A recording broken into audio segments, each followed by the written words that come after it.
Dando continuidade aí, pessoal, nós vamos para outro grupo de sinais e sintomas que são os da linguagem, tá? Os pensamentos da linguagem, eles estão muito associados com os do pensamento, né? Porque, na verdade, eu falo o que eu penso, tá? Então, é uma atividade específica humana, principal instrumento de comunicação, tá? A linguagem. Com alterações da linguagem, nós temos aí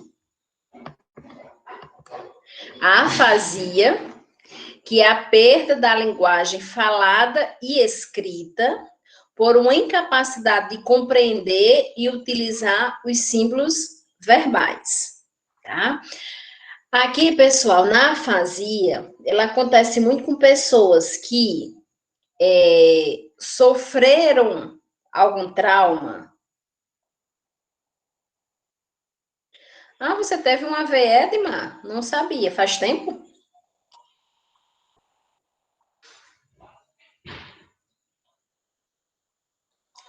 Eita, nem faz tempo não, né? Bem recente. Então, pessoal, Edmar até pode ajudar aí, né? Que, na verdade, devido a algum trauma, né, a pessoa, ela acaba perdendo essa capacidade de falar, de escrever, de compreender, tá? Então, ela vai, aos poucos, né, em algumas pessoas, em outras, né, elas permanecem para sempre, certo? Nas pessoas que conseguem se recuperar, elas vão se recuperando aos poucos. Isso, é como se ela começar, é como Edmar está falando aí. É como ela tivesse que realmente reaprender, tá? Quando ela vai reaprendendo, então o pensamento dela vai voltando, tá? É um processo. Até hoje, né, ele apresenta dificuldade, tá? Então, é um processo, demanda muito tempo, tá? Ele vai reaprendendo aos poucos. Aí, como ele vai vendo, vai treinando, então, a mente dele vai tornando algumas coisas, tá? E, na verdade, tem pessoas que não conseguem voltar. Eles perdem por total, tá? Isso é afasia, certo? Essa dificuldade, essa incapacidade de utilizar conhecimentos com relação à fala e à escrita que ele já tinha antes, ok? A alexia é a perda de origem neurológica da capacidade previamente adquirida para leitura, tá? Pessoas com Alzheimer, eles tendem a apresentar alexia, porque eles vão perdendo o conhecimento dessa leitura, eles vão perdendo a escrita realmente, tá? Daí eles não conseguem mais ler devido a essa perca, tá certo? Então a afasia é uma perda da linguagem falada e escrita, né? Ele muitas vezes nem pronuncia, ele não consegue pronunciar, né, o alfabeto e muito menos escrever. Então é um processo, tá certo?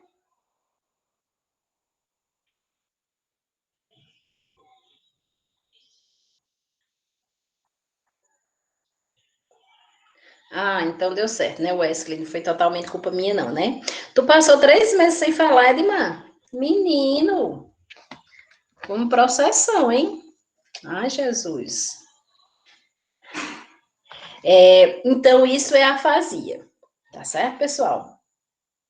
Já diferentemente da alexia, né, é um processo que o neurológico que ele vai ocasionando esse processo de alexia e a pessoa não consegue mais ter o hábito da leitura, conseguir realmente ler, tá? Eu imagino, viu, Ademar? Foi como isso aí? Depois tu conta aí para nós. Todo mundo sabe, né? Eu que não sei. Mas imagino Foi como. assim, eu tive um AVC, aí estava em Cajazeiras.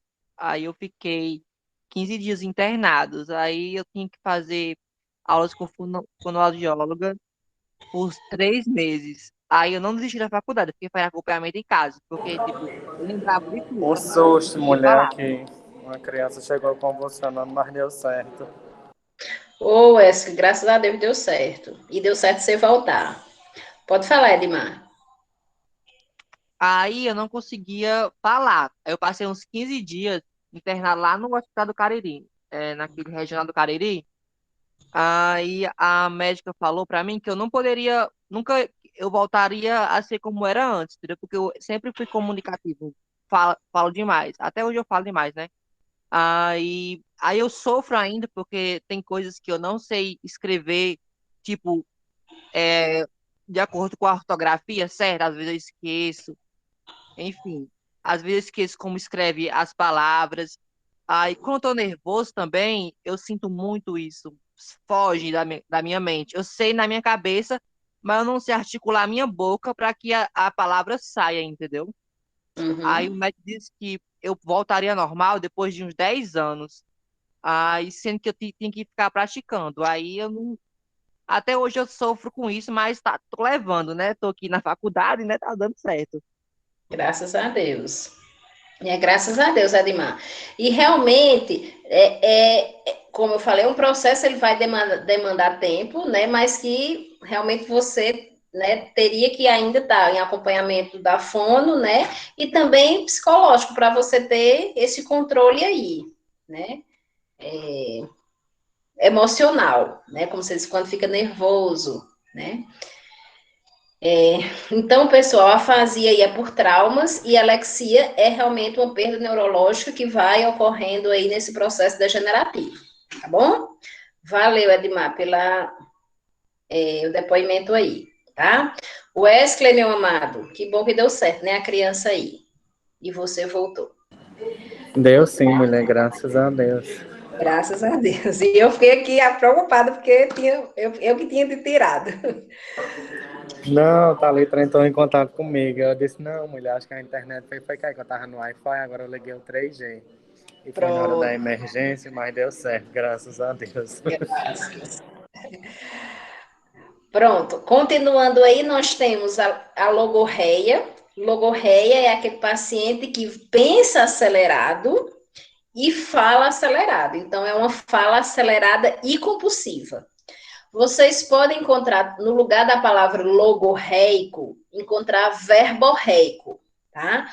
Logorreico e verborreico é aquela pessoa que fala acelerado, tá? Que ele não para. Geralmente, esse logorreico ou verborreico, ele está ligado ao pensamento acelerado, certo? Então, é aquilo, ele vai falando na forma que o pensamento vai sendo produzido. Então, daí, por isso que ele não quer perder nada, ele não quer deixar de contar nada que vem à sua mente, e daí ele pensa demais e fala demais, tá? A gagueira, né, aquela que nós conhecemos, é a repetição de sílabas com dificuldade para dar início e prosseguimento à fala, tá? Muitas vezes as pessoas, elas já nascem com essa dificuldade, né, em as sílabas, tá? E outras pessoas, elas apresentam a gagueira devido a um processo psicológico, tá? Tem pessoas que, quando muito nervosas, elas apresentam essa alteração da linguagem, que é a gagueira, tá?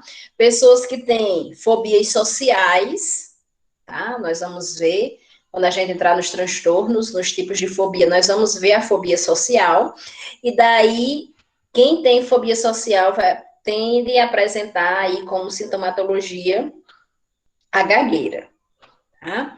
Ecolalia, tá? O próprio nome diz, eco, a repetição como um eco das últimas palavras proferidas por alguém, tá? A ecolalia, ela também apresenta naquela pessoa que tem inibição do pensamento. Como eu falei, aquela senhora, né, que quando a técnica de enfermagem falta, então ela fica repetindo sempre a mesma frase, tá? Então, quem apresenta inibição do pensamento pode apresentar também ecolalia, que é repetir sempre a mesma palavra, sempre a mesma frase por horas, por dia, tá?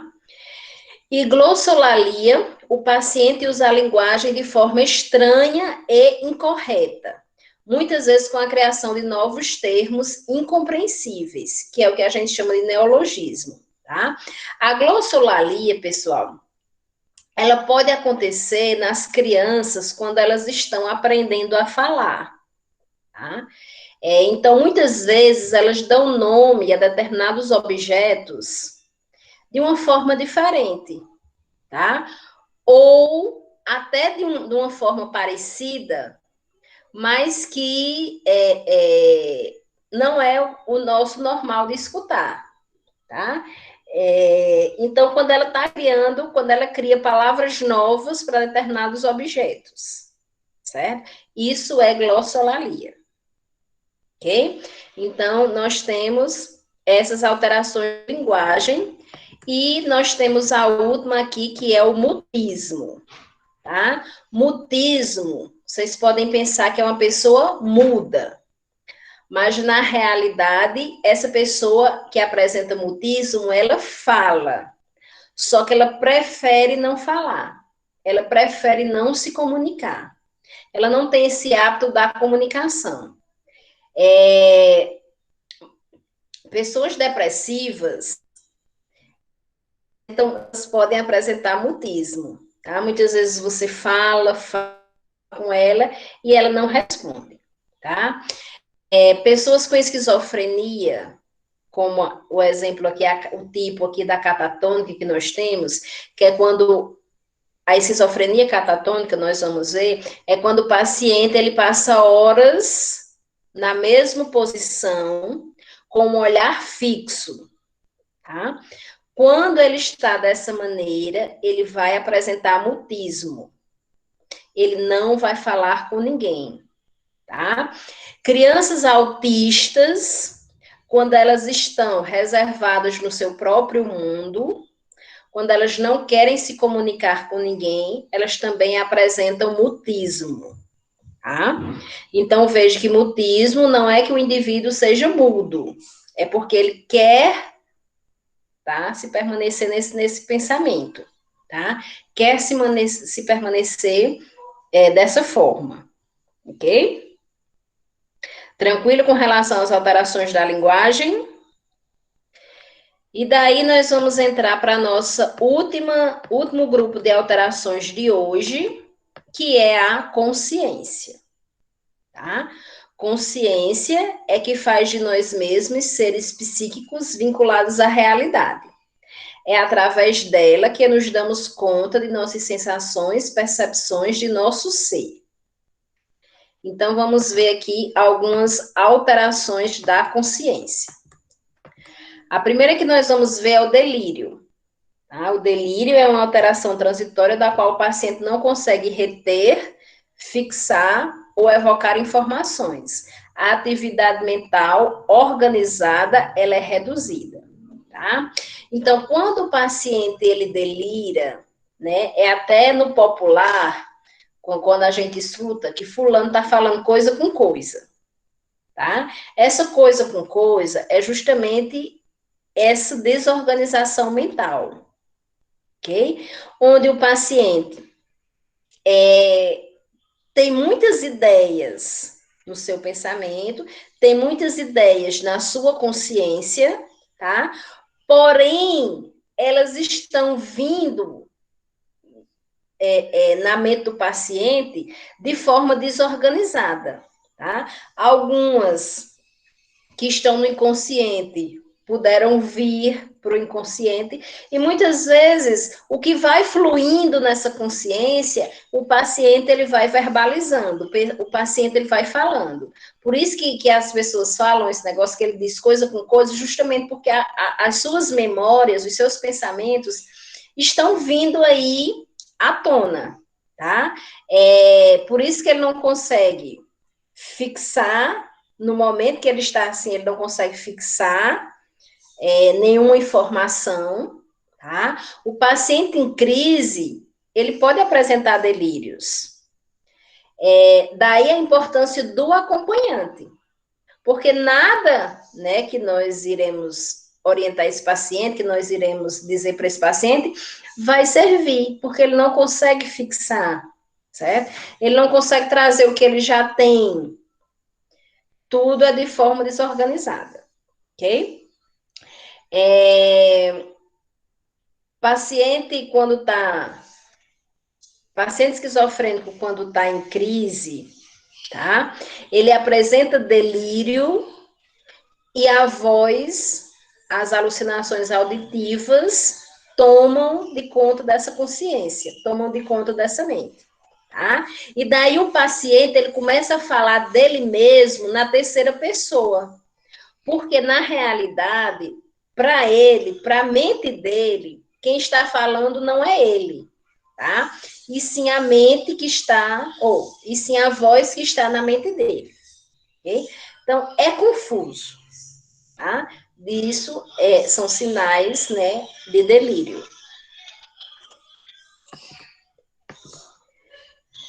Outra alteração da consciência aí é a desrealização e a despersonalização. Nós até já citamos ela em algum momento aí. Não sei se foi para vocês ou se foi para a turma da manhã. Então, ó, pessoal, desrealização é quando o paciente ele não tem noção da sua realidade. Muitas vezes ele não sabe onde ele está, muitas vezes ele não reconhece os seus parentes, não reconhece a mãe, não reconhece o pai, não reconhece o seu cuidador, tá? Não reconhece a nós que estamos lá todos os dias cuidando dele, tá? Então, é a desrealização. Ele foge da sua realidade. Ele não tem mais o contato com a sua realidade. E a despersonalização, personalização vem dele, da pessoa, tá? É quando ele não se reconhece mais. Ele não sabe mais quem é ele. Então, eu não sei mais que eu sou Clélia. Você que está me dizendo que eu sou Clélia, mas eu não sei que eu sou, tá? Isso pode ser ocasionado por traumas. Isso pode ser ocasionado por uma perda tão significativa que fez com que os transtornos ou que fez com que os sintomas do transtorno que ele apresenta volte, tá? Paciente esquizofrênico, ele apresenta muito desrealização e despersonalização, tá? Paciente com depressão grave apresenta muita desrealização e despersonalização, onde ele fica totalmente além, tá? Da realidade, onde ele não se reconhece mais. Tranquilo? Alterações da consciência corporal. É quando apresenta estranhamento ou não reconhecimento de partes do próprio corpo. Então, pessoal, essas alterações da consciência corporal é quando o paciente ele apresenta as alucinações senestésicas. Lembra que nas alucinações senestésicas o paciente com relação uma alucinação interna com relação aos órgãos internos, que eles dizem que eles relatam que o órgão, né, que era aqui está em outro local, tá? Que os órgãos estão caminhando pelo corpo, trocando seus lugares, tá? Essas alucinações senestésicas, elas vêm acompanhadas de alterações da consciência corporal. Então, o paciente, ele começa a sentir determinadas sensações, tá? Ou a não senti-las mais. Então, ele não sente mais que ele tem esse braço, tá? Ele não tem essa sensação, ele não apresenta esse movimento. Ele pode estar se movendo, mas ele não sente que move. Por quê? Porque na mente dele, ele perdeu esse braço, tá? São coisas criadas pela própria consciência, pela própria mente do paciente. Não sei se você já... Acho que o pessoal que trabalha na saúde aí, mas nós também já escutamos de vez em quando isso aí. Pessoas que perderam a perna, né, tiveram a perna mutilada e tem a sensação de ter a perna. Já escutaram isso aí? Que eles relatam que eles estão sentindo a perna, tá? E isso é uma alteração da consciência corporal, tá? Isso pode ser causado também por pessoas normais, mas que tiveram o seu corpo mutilado, ok? Então, eles também têm essas sensações. Não sei se vocês já escutaram, mas eles né,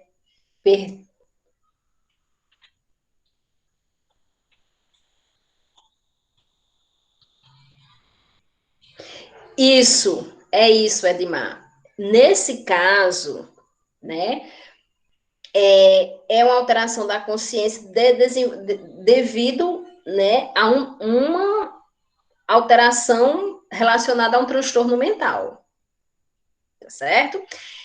E tem também aquelas ocasionadas por pessoas normais, mas que também sofreram mutilação, tá? Então, eles perderam a perna e eles têm a sensação de que estão sentindo o pé, tá?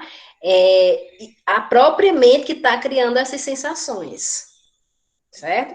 Mas seu exemplo se encaixa perfeitamente aí. Ele quer porque ele já não tem mais essa sensação dessa perna, desse pé, tá? E daí ele quer arrancar, ok? E isso é uma alteração da consciência corporal, ok?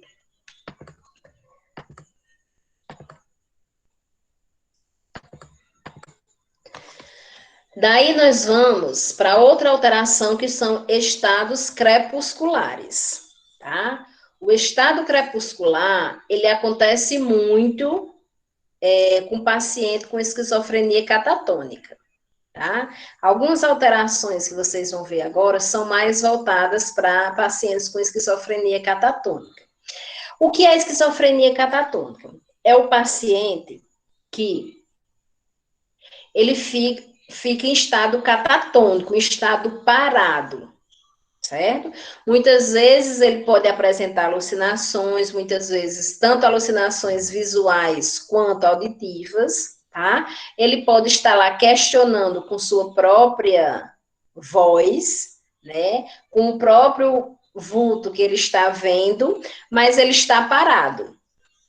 E dali ele pode passar horas, ele pode passar o dia todo, ele pode passar dias naquela mesma posição, tá? Ele está em estado crepuscular.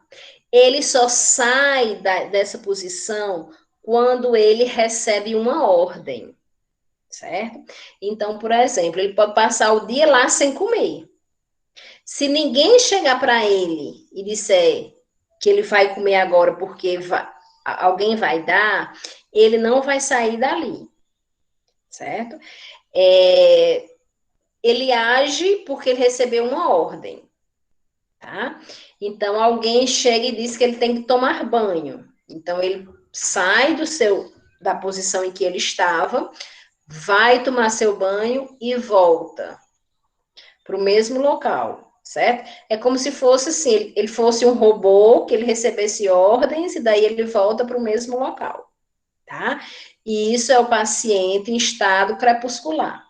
O paciente pode aparentar estar em pleno domínio de sua consciência, mas não há estreitamento da mesma. É como se o paciente tivesse totalmente voltado para dentro, mostra-se psiquicamente ausente e age no automático e sem objetivos claramente definidos, tá? Então, ele recebe ordens e daí ele executa essas ordens e volta para o mesmo local, tá? Isso se chama esquizofrenia catatônica, ou isso se chama estados crepusculares, uma das sintomatologias da esquizofrenia do tipo catatônica, ok?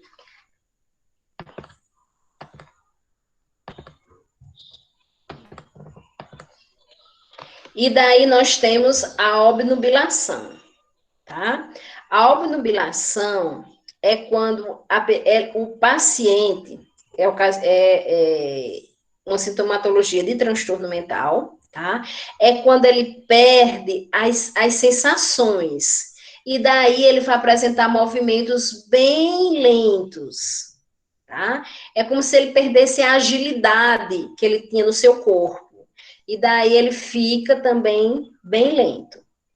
Quando o indivíduo não consegue ter uma percepção globalizada das situações, havendo geralmente considerável diminuição do padrão de senso-percepção, pouquíssimo entendimento das impressões sensoriais e lentidão da compreensão. Normalmente, a pessoa mostra-se confusa, tá? Então, seria como se esse paciente ele não pensasse, ele não produzisse, tá? O que ele faz é de forma bem lenta, tá? Esse paciente com obnubilação, ele apresenta lentificação do pensamento, certo? E daí a sua compreensão diante das coisas é muito lento. Então, ele vai produzir tudo de maneira bem lenta, tá? É também característico da obnubilação, ou também característico da esquizofrenia, ok? Eu tenho um tio que ele é diagnosticado com esquizofrenia, tá? Então, ele era normal, saía todos os dias para trabalhar, isso faz anos, né? Não faz anos não, que eu era menina. Brincadeira, pessoal, faz um tempinho, né? Eu era menina, e daí ele era padeiro, certo? Então, ele saía ainda na madrugada, né, 4 horas da manhã, para ir para a padaria. E tinha essa rotina, né? Ele era bem jovem. E um certo dia ele chegou em casa, né, dizendo que tinha um vulto atrás dele, que ele estava vendo um vulto, tá? E daí foi. Ele parou de trabalhar, não conseguia mais sair de casa, com medo desse vulto, e foi diagnosticado com transtorno mental, com esquizofrenia, tá? Hoje, né, ele ainda é desse jeito e ele apresenta obnubilação, tá?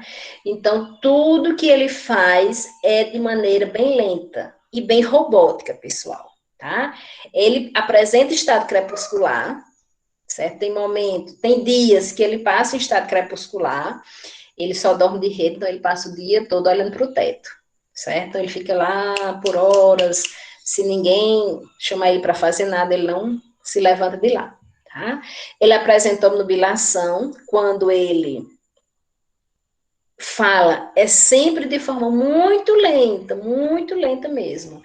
E quando você fala com ele, é como se ele tivesse assim, sem lhe escutar, sabe? Sem ter noção do que você está falando, é como se nada tivesse entrando, nenhuma informação que eu estou falando para ele tivesse compreendendo e daí ele não responde, tá? Ele não fica com essa responsividade, certo? Essas são as crises dele, tá? Quando ele está dessa maneira, é quando ele está em crise, tá? Quando ele não está em crise, então ele cria certas rotinas para ele, sabe? Ele tem hora de tudo, tá? Ele segue sempre o relógio. Esse relógio nunca pode, né, acabar a pilha, porque a vida dele é em torno desse relógio. Então, ele tem as horas, tá? Meio-dia, a comida dele tem que estar na mesa, porque quando dá 12h15, ele vai almoçar. Mas meio-dia a comida tem que estar na mesa, o prato dele tem que estar lá feito, porque senão ele se torna agressivo, tá? E daí ele tem o horário para tudo. E é sempre assim, certo? Quando ele está em crise é quando ele começa a apresentar aí a obnubilação e o estado crepuscular. Sim, recebe benefício, Edmar. Eles vão para o psiquiatra, tá? O psiquiatra dá um laudo, tá? Que, né, no laudo tem o diagnóstico da doença deles, e daí eles vão para o INSS, né? Aí, infelizmente, realidade, né? O que é que acontece? Muitas vezes, tem pacientes que você olha para ela, para o paciente, e você já nota que ele apresenta transtorno mental, tá? E muitas vezes eles tentam o benefício diversas vezes e não conseguem, né? Precisam entrar aí com um advogado para poder receber o seu benefício, tá? E tem pessoas que o transtorno nem é tão grave assim e eles conseguem de primeira vez, né? Infelizmente, essa questão do benefício, alguns pacientes são barrados, tá? Nós tínhamos uma paciente que, na realidade, a família dela toda tinha transtorno mental, tá? Só que ela já era casada, já tinha uma filha, mas você via, certo? Eram 4 irmãs, são 4 irmãs e todas apresentam transtorno mental, tá? E ela era a única que nunca conseguiu o benefício, tá? Ela, quando eu saí do CAPS, era a 8ª vez que ela estava tentando o benefício, e você olhava para ela, você já sabia, você já via que ela era um paciente com transtorno mental, tá? Mas todos têm direito aí ao benefício, tá? Só que o psiquiatra tem que dar um laudo médico, daí a importância do assistente social também no CAPS, para ajudar nessa questão aí, né, de orientação com relação a esses benefícios, uma das atividades, né, do assistente social, porque entra aí também outras coisas, né, a questão de se manter o benefício, a questão do paciente ter direito ao benefício, né, usufruir desse benefício, que às vezes, né, a família toma de conta, né, então o assistente social tem que estar realmente em cima aí dessa questão do benefício, certo? Aí, Edmar, já puxando aí para essa questão, para essa pergunta de Edmar, aí tem pacientes, tá, que a família nunca levou para o CAPS. Aí levou hoje porque o paciente quer o benefício do paciente, quer que o paciente, né, tenha direito ao benefício. Muitos psiquiatras não dão o laudo pela primeira consulta, que é o correto, né? Eles vão agendando outras consultas para que esse laudo, né, seja formado, para que o profissional, o psiquiatra, vá conhecendo o paciente e daí veja toda a sua problemática, né? Porque tem coisas que a gente não consegue observar no paciente só em uma consulta, certo? Por isso que a gente trabalha primeiro com hipótese diagnóstica. Depois o psiquiatra fecha o diagnóstico, tá? Com sucessivas consultas aí, com acompanhamento, certo? E às vezes tem família que chega e quer vir hoje, estou vendo o paciente hoje, já quer que o psiquiatra dê o laudo hoje, tá? Tem deles que não dá, e que é realmente o correto, tá? Por isso a importância aí do acompanhamento. E daí, pessoal, nós temos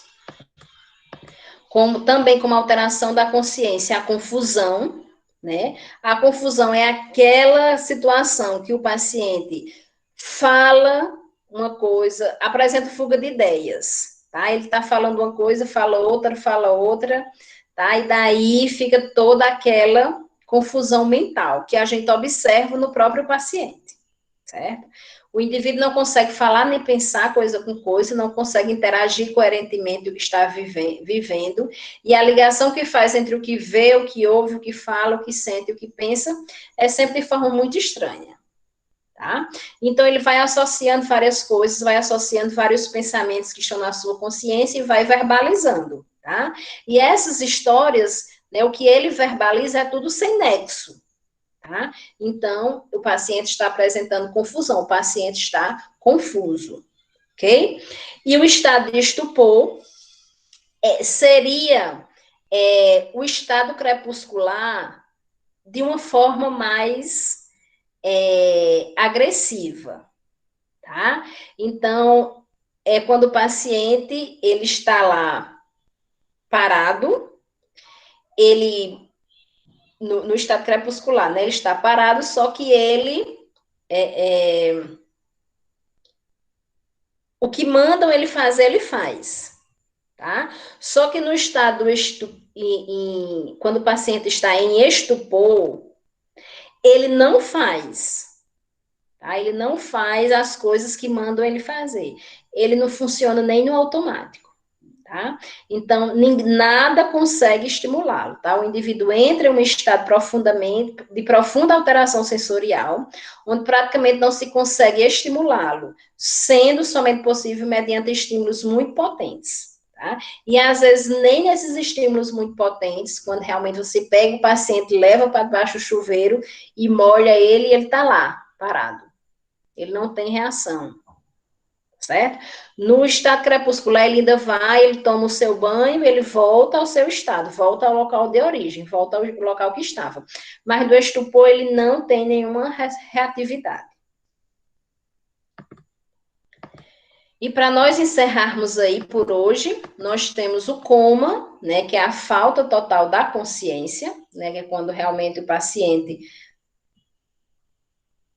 tem uma perda, né, total da consciência, onde ele não tem nenhuma responsividade, tá? E nós temos a hipervigília. A hipervigília, pessoal, é o aumento do estado de vigília do paciente. Só que, muitas vezes, essa vigília, ela está direcionada para algo, não para o todo, tá? Como diz aqui, ó, caracteriza-se por aumento do estado de vigília, o que dá uma sensação de estar ligado. Porém, não quer dizer que haja um aumento de atenção. Na maioria das vezes ocorre o oposto. Então, veja bem. Vamos imaginar a cena. O paciente está numa enfermaria e daí ele fixa o seu olhar na porta, tá? Então, todas as pessoas que saírem e entrarem por aquela porta, o paciente está lá, atento, de vigia, certo? Ele está vigiando quem entra e quem sai da porta. Porém, todo o resto que acontece ao redor do paciente, ele não vai ter noção, tá? Ele vai ter uma desatenção, porque o foco dele é aquele local, certo? Isso é hipervigília. Tranquilo, meus amores? Por hoje? Então, o que é que nós vamos acordar? Vou até deixar ali gravado aqui, tá? Os demais conteúdos, né, os demais slides de conceitos básicos, eu vou gravar para vocês, tá certo?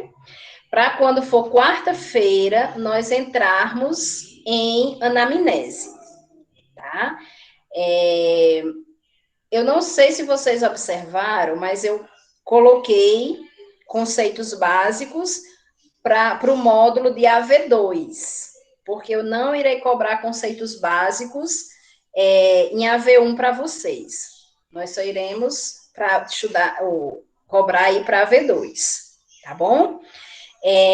Quarta-feira nós iremos combinar a nossa AV1, tá? Que será segunda-feira que vem, certo? De acordo com o nosso cronograma, será segunda-feira que vem. Na quarta, nós combinamos, tá? Os conteúdos que estão lá no conteúdo de AV1, eu só não vou cobrar de vocês promoção e prevenção, tá? Mas os outros grupos terapêuticos, fatores de influência, memória e psicanálise irão cair na AV1, tá certo? Aí a AV1 tem aquelas regrinhas lá de hora, tá? Que aí, quando for quarta-feira, nós vamos combinar tudo isso juntos, certo? Tranquilo, amados?